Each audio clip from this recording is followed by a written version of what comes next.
সিলেটের আম্বরখানা বাজারে ফলের দামে এসেছে স্বস্তি। গত মাসের তুলনায় এই মাসে সব ধরনের ফলের দাম গড়ে কেজি প্রতি 50 টাকা কমেছে। বাজার ঘুরে দেখা গেছে আম, আপেল, কমলা, মাল্টা, আঙ্গুর, নাশপাতি, খেজুর, আনারস সহ সব দলের দামই এখন হাতের নাগালে।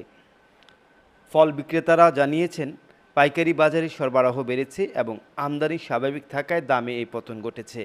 এক বিক্রেতা জানান, গত মাসে যে ফল 300-400 টাকা বিক্রি করেছি, এই মাসে সেটাই 250 থেকে 300 টাকা বিক্রি করছি।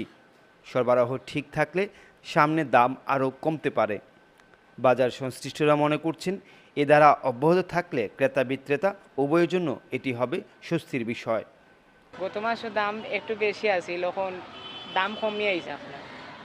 আমগো আছিল 250 টাকা, এখন বেচে 200 টাকা, 50 টাকা কমিয়ে আইছে কেজির মধ্যে। মালটা আসলো 550 টাকা, এখন